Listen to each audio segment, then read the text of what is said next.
A very good evening to all of you, and I thank the organizing members for inviting me here for this conference and share my thoughts and views regarding nutrition for cancer patients. I would be talking about the nutritional care of cancer patients. It has been very interesting to hear the previous speakers, and I'm sure most of you know about the nutrition, but it is just a refresher, kind of a reminder as to what are the problems that the cancer patients suffer and how we can overcome it. As per the definition goes, I'll try to stick to the time first of all. Cancer, we all know, is a class of diseases characterized by uncontrolled cell division and ability of these cells to invade other tissues, either by direct growth into adjacent tissue or by migration of cells to distant sites. Nutrition therapy in the oncology setting, nutrition therapy is very, very important for the cancer patients. As part of the nutrition screening, the identification of the cancer-related malnutrition and cachexia is related to number of nutrition impact symptoms. The primary goal in oncology patients is prevention of malnutrition. We'll see why it is important. Now, first of all, we understand why nutrition is such a battleground. Everybody eats, everybody relates with food, and that is one aspect. Whenever a patient is diagnosed with cancer, they know that maybe it is not in their hands to control or treat or anything, but they feel that food, diet is one aspect with which the family and friends feel that they can help them. And the other is that over which the individual also feels that he has some sense of control. So that is why nutrition is an important and should be understood in a better way. And the people who want to help, whether they are family or the caregivers from the medical or the nursing fraternity, they also do have knowledge, but they should be able to provide them the right facts, and above all, the myths which the patients have, they should be telling them the correct information.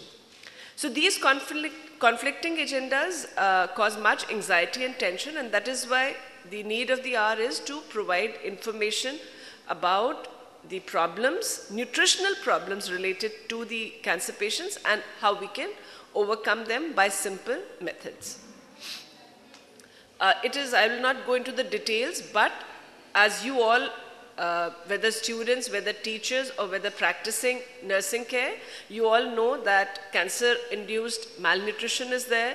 There are a lot of problems relate to the kind of cancer, whether it's a GI, whether it's head and neck, various kind of side effects is seen with these cancers and with the various treatments, whether it be chemotherapy or radiotherapy.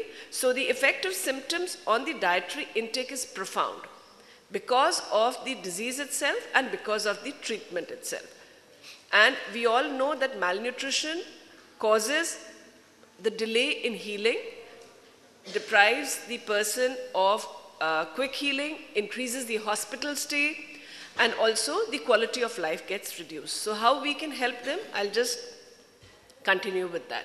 That is why it is very important that adequate education to the family and the caregivers, which can play a key role in the nutritional improvement of the patient.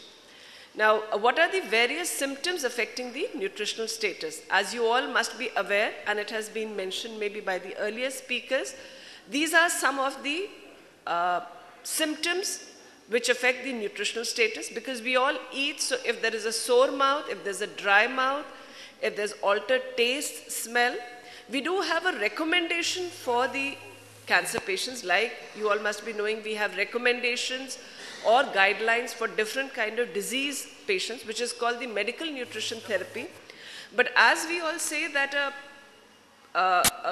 any kind of treatment or any kind of food is not acceptable if it is calculated, if it is, everything is there, but if it is not eaten by the patient, it has no meaning. So because of these, and in cancer patient, this problem gets aggravated because of these various kind of symptoms which they show. In addition to these symptoms, they also have some systemic effects on the various macronutrient metabolism, whether it be carbohydrate, lipid or protein. And because of that also, the total dietary intake gets compromised. Here I just wanted to emphasize on two things. One was anorexia, cachexia and starvation. We all feel that the patient who is suffering from cancer does not eat well, but not eating well is a different thing and cachexia is a different thing. And starvation is basically because of the loss of body fat and preservation of muscle mass. Whereas in cachexia, which is very much related to the cancer patients, which we see is equal loss of fat, muscle, loss of adipose tissue, and an increased energy expended. So that is why it is even more important that the nutritional intervention be at an early stage, and as nursing personnel are always 24/7, they are with the patient and can guide them, can counsel them. So it is very important that they can help them to build up their nutrition status and overcome whatever problems they have. Now, how treatment may affect the nutrition? For any cancer patients, it could either be a surgery, a chemotherapy or a radiotherapy could be one of the options of treatment, in addition to the alternative medicine treatment which Mrs. Mawar had mentioned. But in traditional medicine, these are the various kind of treatments, and in this also the dietary intake gets changed. In surgery, because the body is under stress, in addition to the cancer, then the requirement gets increased. In radiation, again, in radiation therapy, as were mentioned earlier, there are various problems like irritation of mouth, tongue, throat, milk intolerance, nausea, vomiting, and maybe dry mouth and diarrhea, constipation, etc. Chemotherapy also causes variety of side effects. Coming to the phases of cancer, I would just briefly touch upon all these kind of symptoms which I have just mentioned and the treatments which we like to advise the patients. But I'll just quickly like to mention the few phases. Can I take 2-3 more minutes? Those 7 minutes are up, but I'll just... that in all the treatment, all the phases of treatment of cancer, whether it be the active treatment, whether it be during the recovery phase, whether it be the prevention, as was talked about in the alternative, or whether living with the advanced cancer, diet plays a very, very important role, and it changes. Like it changes with our life. As a small child, an adult geriatric would require differently. Here also, because of the different phases, the requirement and the problems are different. During the first phase, that is the acute active, the energy intake is more. In the second, most important goal is to rebuild the muscle strength and correct the various problems. In the third, where the prevention is there, there is limited data as per if we would go by the meta-analysis studies on the nutritional factors, though it has been mentioned about various alternative medicines, but as she's also said, it should be treated with caution and not, as Mrs. Malik mentioned, that the quacks are there and one should avoid them. But only few things which have come up is the fat, which the first speaker in the last session had mentioned, should be definitely reduced. So these are major points which can affect the recurrence of cancer, whether it be breast or prostate. And in case of living with advanced cancer, again, nutrition acts an important factor in the overall well-being of the survivors.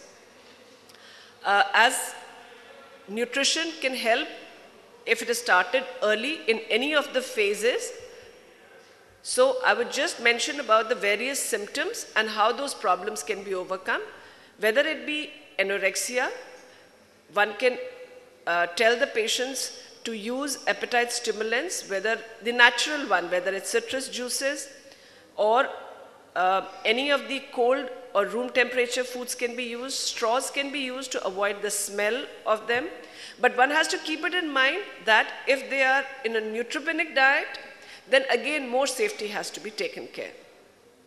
And calorie dense foods to be taken so that the total calorie intake is met with. Similarly, to add more variety, they can have a group kind of a eating place and not just eat alone, so that maybe with friends watching TV, that may also help them to overcome the anorexia. Nausea and vomiting, it is mentioned, Ms. Mawar had mentioned about ginger. In addition to that, ice cubes, mint, they are known to help to prevent nausea and vomiting. And cool, clear liquids also, if not taken along with meals, are said to be helpful, and to avoid spicy and sweet and fried foods. If a patient is suffering from swallowing difficulty, again, excess spicy, salty, and coarse dry fruits or foods should be avoided, and oral hygiene should be maintained. In addition to that, soft and soothing foods should be provided to the patient. Weight loss and muscle wasting, one should provide again with a high calorie and protein dense foods, and encourage the snacks in between the meals. And some commercial supplements can also be provided to the patient. In case the patient has diarrhea, which can lead to dehydration or electrolyte imbalances, encouraging of small amounts of fluid and may increase the overall fluid intake. In addition to that, if the patient is lactose intolerant, addition of milk should be avoided. For constipation, again, for a regular patient with constipation, we have to tell them to have meal at regular times, take lots of fluids, include fiber in the diet. In addition to that, more important is that we should try to prevent it before it occurs, because that is, once it occurs, then it becomes difficult to treat for these patients. In case, these are all very interrelated kind of symptoms: anorexia, poor appetite, early satiety. So you may see that the same kind of treatment could be for all of them. So eat small meals, avoid food odors, drink liquids between the meals can be some ways of to overcome the poor appetite. For sore and dry mouth, again, soften food, use of straw, focus on liquid drinks, 8 to 12 cups of fluid per day should be advised.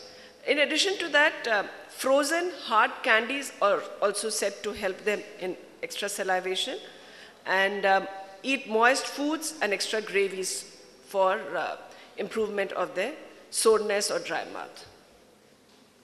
In case there is no taste or a metallic taste, we tell them to incorporate other high protein foods, though this goes against the previous kind of symptoms, but depending on what the symptom the patient has, we advise the patient. In case of mucositis, again we encourage the patient to have a soft, non-fibrous and acidic foods with the use of straw.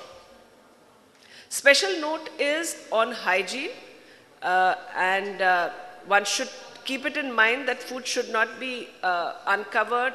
It should be avoided any contamination during cooking or storing. And of course, one should check on the expiry date. These are the simple kind of messages which can be told to the patient while you are in the wards. And small things like this can help in the overall improvement in the diet. Thus, nutrition plays a very important in the treatment of the oncology patients, and help in maintaining weight. They help in improving the nutritional status and improve in the quality of life. Thank you.